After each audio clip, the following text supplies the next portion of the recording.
Okay, we're recording, right? Yo, Munir, Creativity. the happiest guys on the internet. What's going on, brother? Yo, Munir. Look at that. Wow. Look at that. Here we are. Wow. I can hear it echoing through the halls of Tuckahoe High School. Yo, Munir. Yo, Keith. Yo, Rob, yo, Munir. The brothers. Yes, sir. Wow. Yes, sir. I have been waiting for a very long time to put this all together. I love watching what you do, Keith. I love what you post on Instagram. I love the music. I love your passion for music. There are still songs that I listen to because of you. And there are still things that I think about in terms of Tuckahoe and what we do together. And like Rob and I being here together that are, they lead right back to Keith. So Man, this is amazing. super dope. I just remember yearbook. You were the yearbook dude. Yes, Stylist. sir. Stylist. Yes. There it is. Is that 89? I'm in there. 1989. You are in there. There's a good picture of you. Well, I joined yearbook staff to ensure that I'd be in the yearbook. And it worked. My whole. Oh my God. What is that? Yes. Just hanging out. There was a lot of windowsill portraits in 1989. I will say That's that. for sure. Something that we do growing up is only connect kind of on a surface level to some degree. Like we never talk about where we're from, where our family's from, how we grew up, what life was like. And when I first met you, I was 12. I was in 7th grade. You guys were seniors.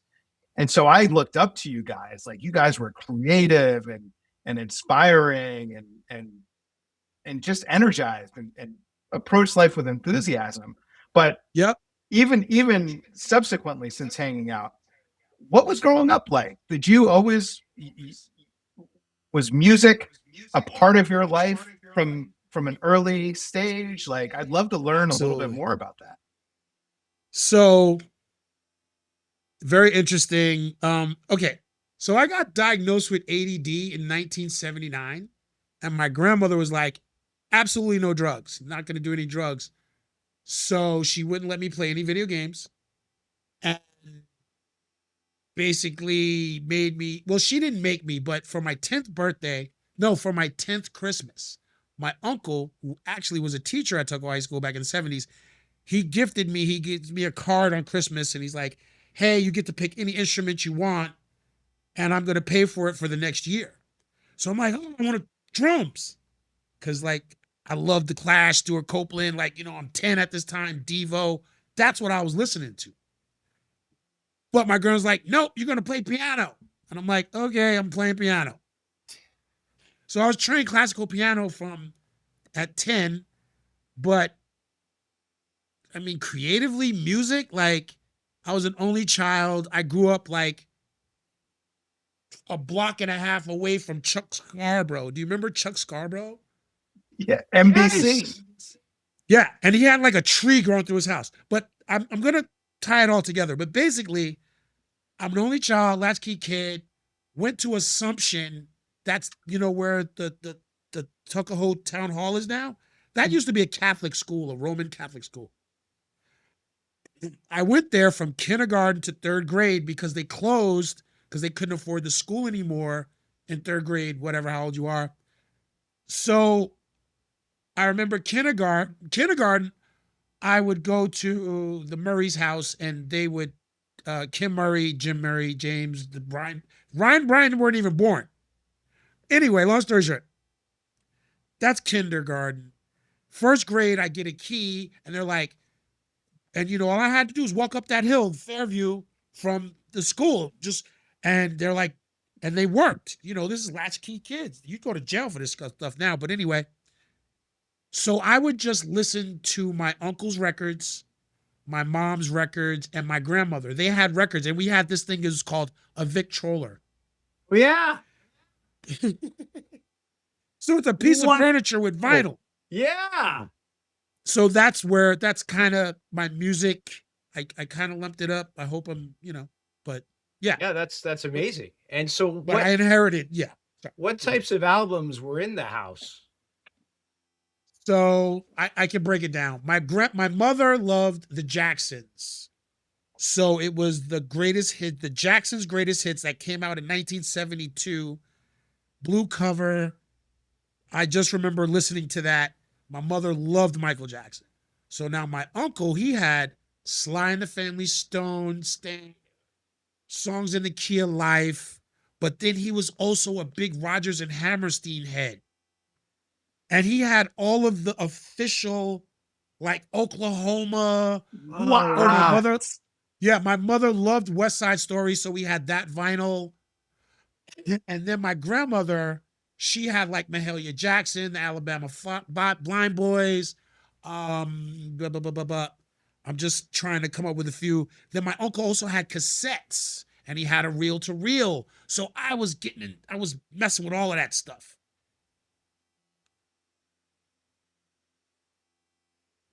When you think about Hamilton and you think about albums like Oklahoma and musicals like that, I mean, there's that natural overlap.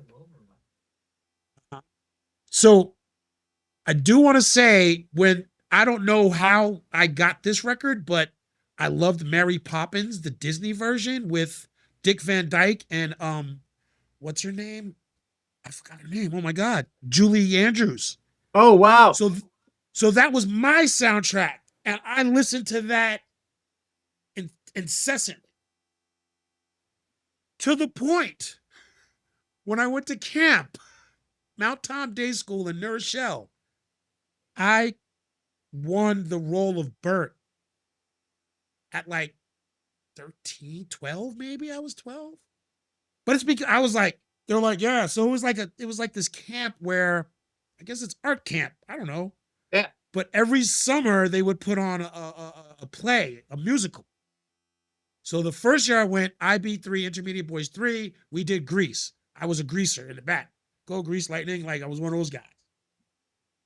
And the next year, I was like, they were like, we're going to do Mary Poppins. I was like, I'm going to be Bert. Yes. So somewhere in a newspaper in New Rochelle, I have a straw hat and a thing, and I'm on stage, Mount Tom. My mother has it. Oh my I found God. it somewhere. So at what point then did all of this musical inspiration and creativity create a path for you? Was there a point where you're like, I can do this as a career? Oh, wow. No. No. I mean, my path is just awkward and weird, and I'm artsy. So I love the fact that, Rob, you said that I don't associate you with sports. My grandmother told me when I was a kid, she was like, you're not playing sports. You're going to do this. And she had her reasons. So yeah, classically trained piano from 10 to like 14. Got involved with band. I was in band. In Cottle, I played the clarinet. So I don't know. Career, I want to say the first time I got paid to do something in the arts field was this is the first time I got paid, which was, DJing. And I didn't do that till 94, 93. I was old. That's the whole I can do this thing. I'm gonna DJ. I call DJs lazy musicians because I know how to play the piano, right? I have this. I love instrumentation. I hear my ears. I don't know, whatever. So I respect artists, the musicians, right? Then I was just like, well, I quit piano to play basketball. I can't go back and do that. I was like, oh, and then my friend at Westchester Community College introduced like, oh yeah. I'm like, why do you have these? These are records. I didn't know they made records in 1994 still. Wow. He gave me some turntables, and I was like, oh wait, like I can do this. Like, Yeah. yes, yeah, What? yeah, yeah, yeah. And you're good at it Yeah. because you know the music. Thank you, No, for sure. thank you, thank you. Yeah. And so That's was wild. it was it smaller parties or was it playing a room to start? So my DJ journey is this. I was at Westchester Community College. Andrew Goodfriend actually was I like he mentored me, and I wound up getting involved in student government, right? And what he was graduating, he was like, oh, here, be the programming chair. So I followed him for like a semester, learned how to do it, got programming chair, got this budget of like $1 million every Wednesday. They have like 2 hour break, and you have to create programs for that 2 hour break at the college. So I did a fake DJ battle because I wanted to learn how to DJ. That's fantastic. So I had like a sign up sheet. I'm like, hey, because it's 94. It's like at the height of rave. I don't know. Yeah. I don't know. But I've Oh, that, always been listening to music. And yeah. that's, yeah. But that's creativity. You talked about being an artsy guy, and I think for both Rob and I remember that. I remember hanging out with Mr. Ernest and like seeing your work in that context. And Rob even commented about you signed my yearbook and you have like really great writer script. My handwriting. Yeah. But it's beautiful, and it's again it's that, but even the idea of the creativity of being able to say to people, I'm going to do this thing. I'm going to create my opportunity for creativity. That's it. Yep. I've always created my own lane. And I love the fact that you brought up my handwriting, because that came from me wanting to be a graffiti artist. So I moved to White Plains from Tuckahoe for like 2 years. And I ran into this dude, John Wilson, who was this graffiti artist. He was Task, Task. And like, I'm in White Plains High School. It's huge. It's like 800 people. I just came from like 43 people. Now I'm 800. I'm like, this is crazy. So John was there, but I knew him from the Rochelle because he was friends with Sean Creighton, right? Right. Whatever. So I hang out with John Wilson from like 10th grade, my whole 10th grade year. But then we moved back to Tuckahoe and whatever. So he was mentoring me in the way of graffiti. Yeah. And we were drawing Cheech Wizard. Like, I got the Cheech tattooed. Oh my God, I have to show you. So that's like Graph 101. I don't know if people know, but yeah. So by the time I came back to Tuckahoe, I was like, oh God, I'm scared. I don't want to go to jail for painting on walls. So what I did was I transferred it, and I said, my handwriting is just going to be dope. Got it. Wow. Wow. That ties into where we were just in Miami at the Museum of Graffiti.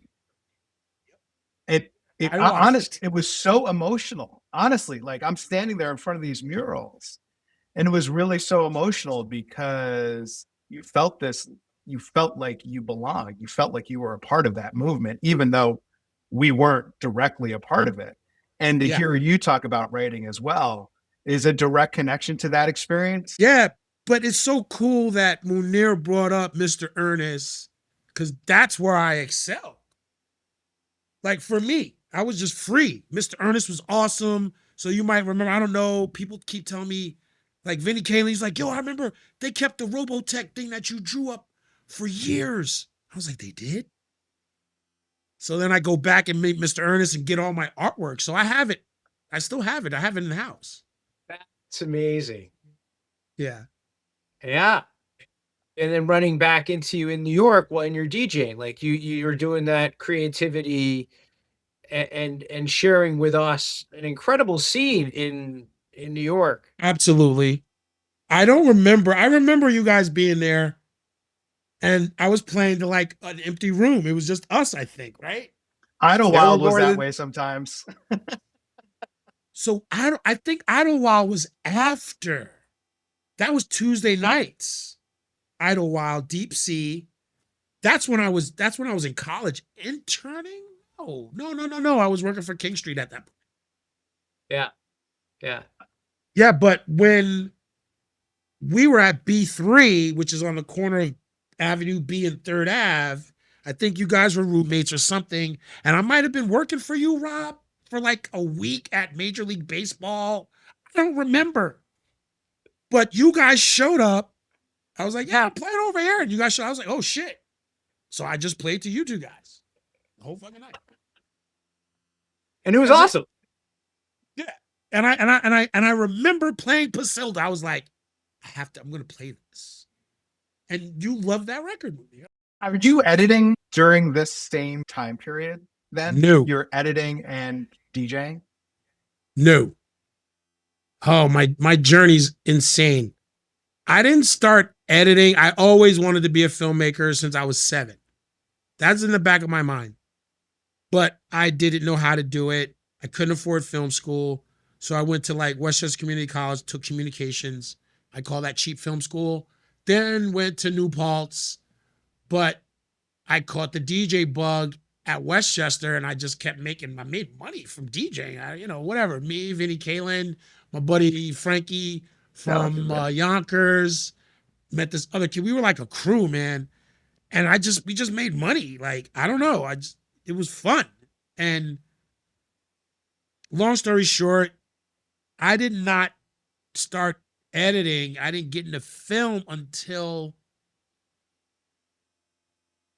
professionally. I was an intern the day my son was born, and he's going to be 20 April 28th. But I was an intern, so I couldn't afford to intern. I had to wait and save money. And then I'm like having a son. I'm like, oh my God, I got to follow my dream. Okay. I love the whole like the concept of you said I gotta follow my dream. Yeah. Yeah. Yeah. Or it was a commitment I made to myself at 7 years old. When I look back now, I'm like, I got to tell someone this thing. And I didn't know how I was going to do it. And subsequently, I got into nonfiction filmmaking. Like, and now that I was like talking to my uncle, and he was sharing a story of my son, he was like, yeah, I used to sit next to me and watch the news every night. I was like, I did. I would mimic people. I would mimic Walter Cronkite because I wanted to be articulate. I wanted to be able to express myself. And so my uncle's telling me all that stuff. Then I always wanted to do docs. I don't know why. I just always wanted to do docs. I'm a news head. Like, remember Walter Cronkite, Dan Rather, Chuck Scarborough lived up the street from me. So I remember sitting on my floor watching Chuck Scarborough every night, being like, yo, that dude lives up the block. Like, years later, I wound up working at 30 Rock in the documentary department. That idea of telling stories and telling stories that have meaning and you are an articulate storyteller, and you have something to say, and so the capacity to share with us those stories is fabulous. Are there things that you are looking to make for yourself versus continuing to work as an editor? I'm looking, well, okay, I left off 30 Rock. I wound up working at, 30 Rock. Amazing. Then years later, I wound up working for Vice News Tonight. And I loved it. It was staff position union. What am I working on? Everything. Yeah. I really want to tell the story of the shelter. That's what I'm working on. Yeah. You know, this goes back to full circle to like, I just always had these dreams, right? I was like, oh, I want to work in a record store. I want to work in a record store at like, what was I, 20, 30, at 30. The biggest record store in New York City, Satellite Records. I wound up working there. And then I wound up meeting literally every top-notch DJ in the world working the floor at Satellite Records. Giving Francois K records, establishing a relationship with him. If you know anything about Francois K, huge. Timmy Regisford, right? Wound up talking to him. I'm 30. Next thing you know, I'm promoting, I'm DJing, working the floor at Satellite. I wind up running a club in Brooklyn for this dude, Marcus Rice. He was like, yo, man, I see you out here. You know, you're a good DJ and you're a good guy. I got this proposition for you.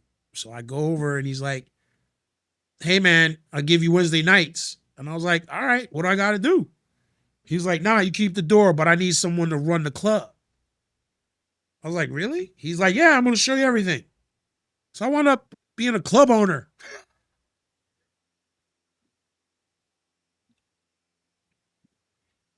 667 Bar Gallery Lounge, Brooklyn, New York. You know, I got a wild story, man. Yeah. Yeah. Yeah. It's Amazing. wild.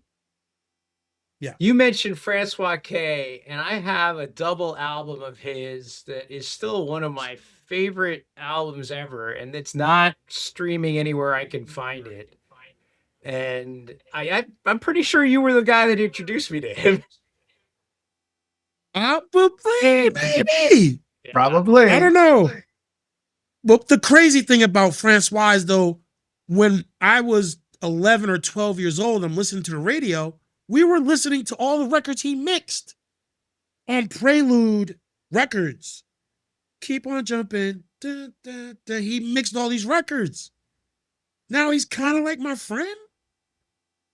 And like we talk tech and geek stuff, and I'm like, so I saw him a couple weeks ago at the Body and Soul reunion, and he's like, KO,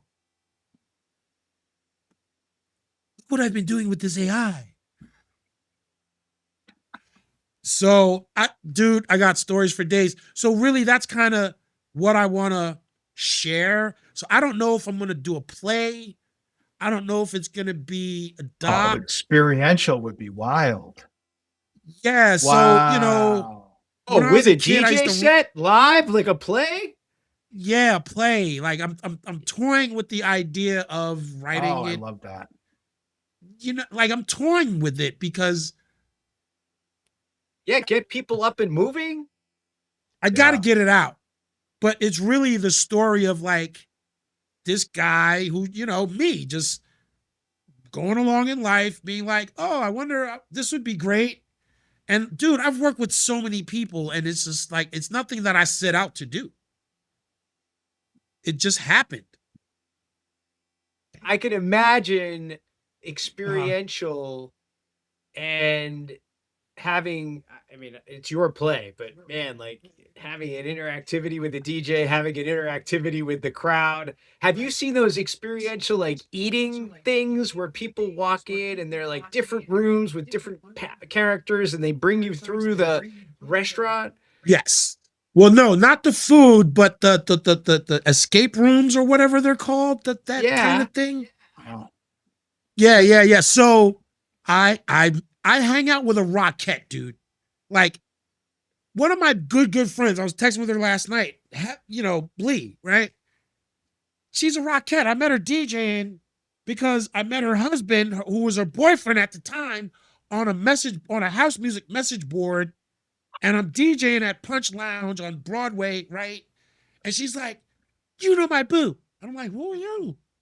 She's like, you know Manny Mac. And I was like, yes, it's my dude. She's like, you saw my boyfriend records. Turns out she's a dancer, went to NYU. She was a Rockette at the time.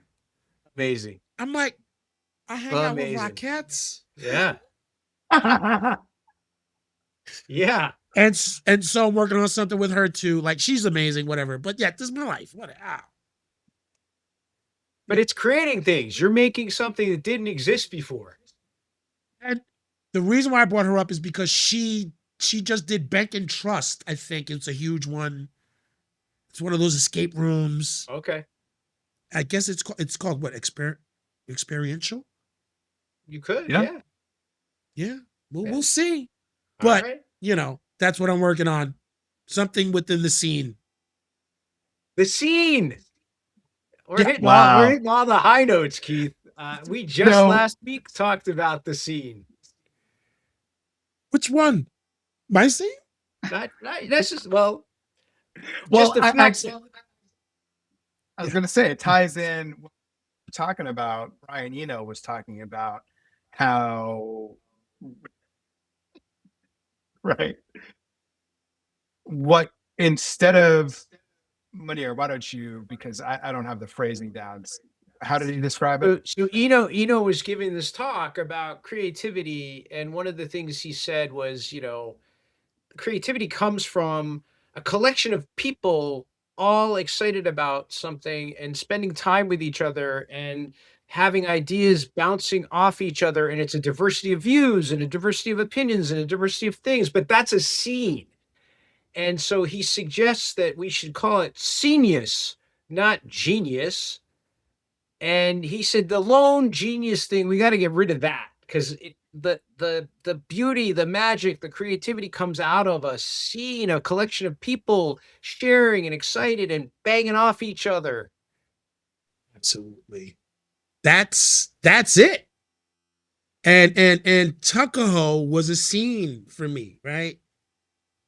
Me and Munir, we would cheer on the basketball team. We would go nuts banging on the radio. We were a part of the team, right? And that energy I carry with me everywhere I go.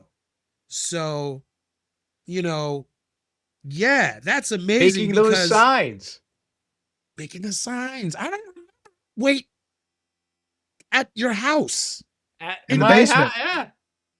Right. Holy cow. Yeah. We spent So a you lot of time again, talk about a scene and that was a gift that our parents gave to us by having this basement that was big enough and Yep. and outside of the house, big enough for kids to come over, and they were open to kids coming over. And we had hours till 9-10 o'clock. It was it was a space where people felt safe. That's right. We Because you had guys live like a block beverage behind the high that school, was, right? On the level. A block over or And- something, right? Yeah. And we were writing and Okay. photography and art And listening to music.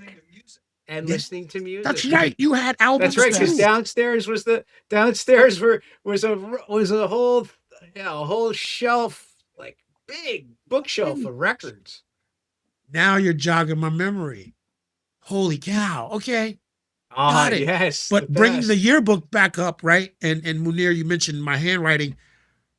Being in yearbook, I got introduced to topography. Great. Hikers and all of that. And, then years later, I date a graphic designer and she's like, oh, here's how you use Photoshop and Illustrator. And this is all people that I met in the scene. The dance music. I call it the New York City underground dance scene. Yeah. And there's a legacy that started with David Mancuso, Larry Levan, and like I'm within that now. So it's weird. And last night, I don't want to date the podcast, whatever, but the shelter celebrated its 35th anniversary last night. 35 years. Wow. So, Yeah. speaking of scenes as well. Yeah. I remember being so enamored by the hip hop scene in Westchester, in Mount Vernon, in New Rochelle, in Yonkers, all happening at the same time. And I'm also interested in the fact that by proximity we were so close to that, but your interests lay in house music. That was on purpose, but love hip hop. I was a hip hop head. So when I went to the city and I'm working at Satellite, I still got the hip hop swag. I was still DJing hip hop because I was an open format DJ when I first started playing because I didn't know what the hell I was playing. So I would play down tempo, hip hop, house, jazz, these crazy obscure. I would just whatever I like, I'm playing it as a DJ. I don't care, and I'm that way to this day. If I like it, I'm playing it. It's my ear. And it's like how you put the records together is actually what makes you a DJ, a selector. But I'm a hip hop head at heart. Don't get it twisted. And I mentioned Mount Tom Day School earlier. Believe it or not, that's where I met Lord Jamar for the first time in camp. Oh, wow. Because he's from the Rochelle. So, dude, like Sadat X, what's insane, you want to talk about hip hop, right?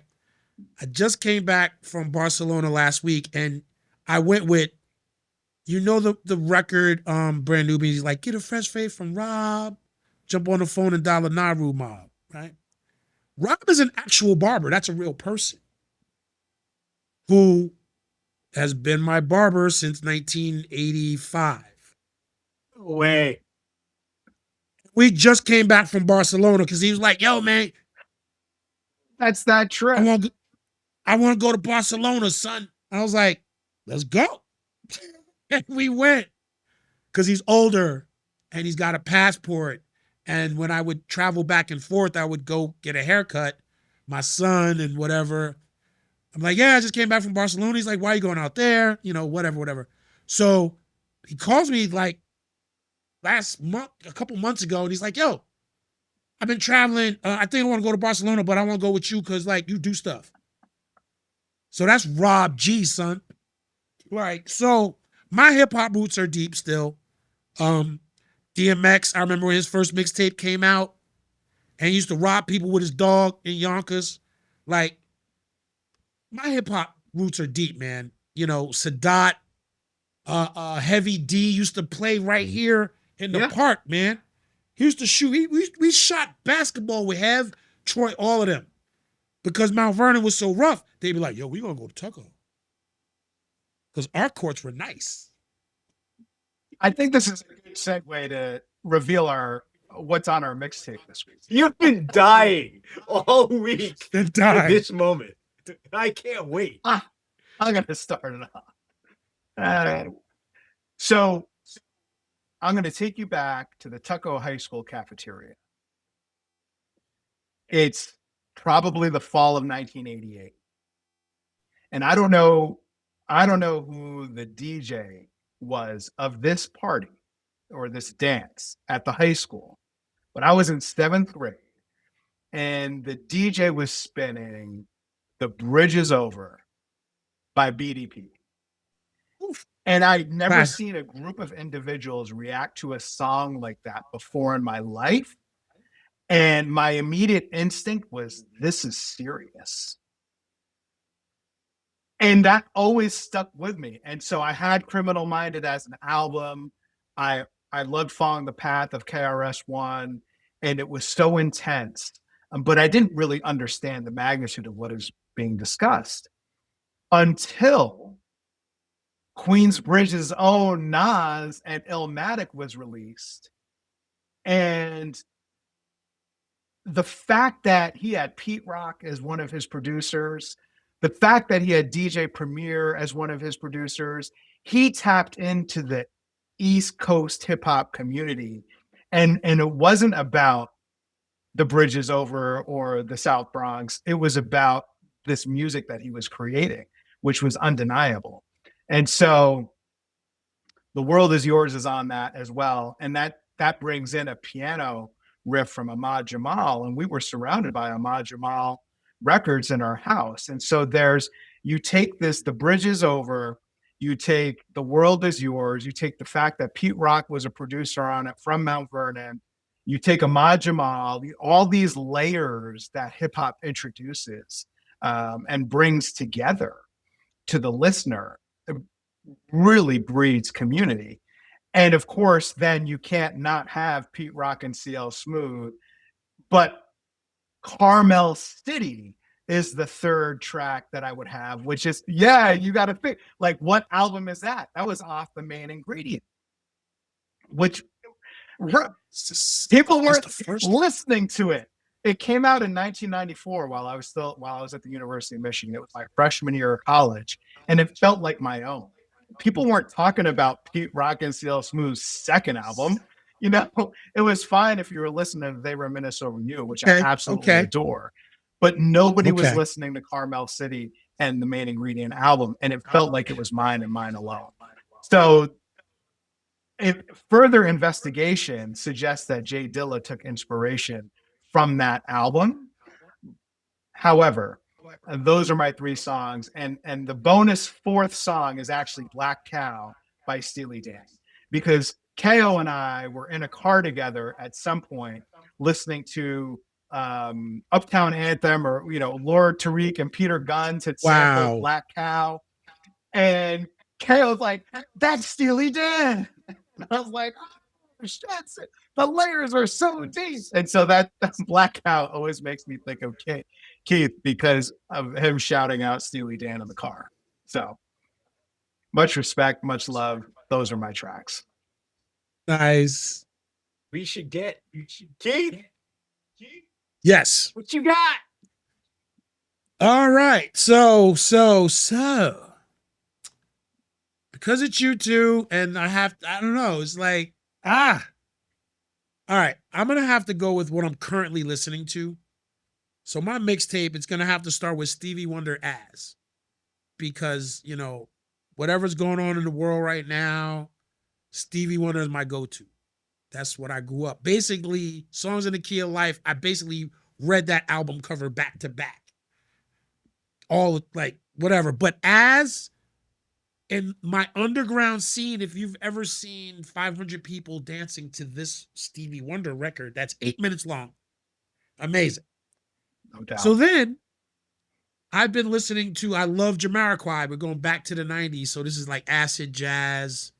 But Jamiroquai, who kind of sounds like Stevie, but there's this record on Emergency on Planet Earth is the album, and the song is Too Young to Die, which is an anti-war song, basically.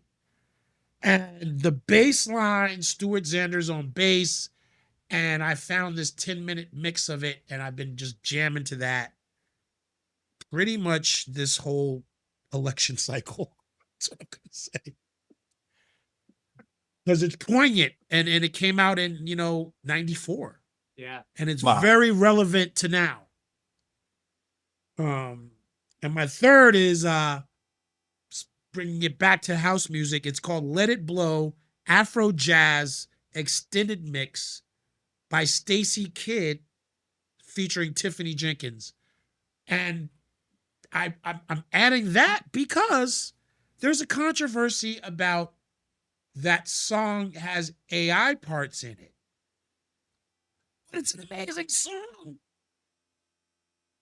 It's an amazing song. And Joe Claussell played it. I think Danny Krivit broke it. I'm mentioning DJ names because that's my community and people should know these people. Anyway, I went to Body and Soul and Joe played it and I was like, oh, this is an amazing song. This is great.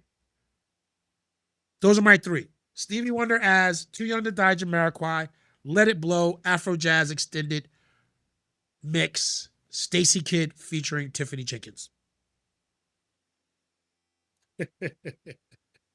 Moo's turn. It's Moo's turn. I'll jump right in. I think, and it's going to be all songs inspired by KO. That's going to be my list.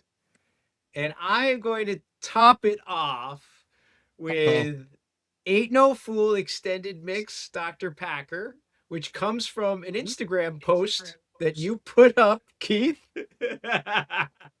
And like a lot of things in my life, I I have never heard it. So I love it. So I said, what is that? I need to have that.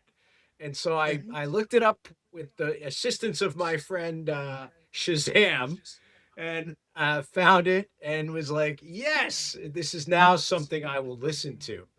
Um, Another one, also inspired by Keith Overton, was Freedom, Make It Funky, which you posted also on Instagram with a cut in of the I Have a Dream speech. Free at last, free at last. And that gave me chills. I wish I could Feels find now. it somewhere in the mix, but I know that the King family is very, very, very protective of that speech. But amazing. And that's a 14-minute plus song. Like, who makes 14-minute songs? Like, no, I just read an article about how like every piece of music is getting shorter and shorter and shorter because the algorithm and the way that we talked very, very briefly about Spotify. Like Spotify, the way they monetize people is on millions of streams, and so if your song's 10 minutes, you don't get millions of streams, and you don't make it. I mean, you're like that's like 0.0003 cents or something per stream. So it takes you 5,000 streams to make $15. It's like, holy cow. And it was an article about the value of like selling a CD for $15 because at least that like the artist would make 40% of that. And that was still getting ripped off, but at least they took 40% of it. So now you're getting like, 2.5 minute songs. But the last one comes from 1989, and what you put in your yearbook description. Public Enemy. Public Enemy. Keith Overton. Don't believe Public the Enemy. hype. Public Enemy. Public Enemy. Let's go. What? Yep. Yep. Wow. Wow. I have to tell you about that Freedom mix. Yeah. So I brought up Francois, I brought up Joe Claussell, I brought up Danny Crivet, right? So that was a clip of Joe Claussell playing Freedom by Little Lewis, and that's a mix live. Yeah. So the reason why he did that is because Body and Soul, the party, was founded for Martin Luther King's birthday because no one goes to work that next Monday. So Body and Soul just celebrated their 30 years, maybe? And I went a couple Sundays ago. So that clip was from me in the club watching Joe play and just watching the people go nuts. Yeah. Oh. So I'm glad I shared that. I'm glad you caught that vibe. I'm glad you got that. Amazing. Well, we are happy to be in your presence as always, and so grateful for your time today and your inspiration and creativity and sharing your journey with us. Reciprocity, man. Reciprocity is the same. Like you guys inspire me. Real talk. Real talk. Like, that's what it is. I remember Munir, soccer team, all that. We was getting it in. Then he went to Dartmouth. I'm like, yo, that dude is dope. Then I was like, wait a minute. They Lebanese. Oh, I like Stuart Copeland. Because, Stuart Copeland has this, when he talks about drumming, because he lived in Lebanon, and that's where most of his rhythm comes from. So y'all are the Funky Soul Brothers. I don't care what nobody say. Well, we made it. We go back. We go back We like go flat crayons and car seats. Keep doing y'all thing. Thanks for having me. Much love to you, Kale. Thank you, brother. We appreciate you. Yes, sir. Yes, sir. Peace. Peace.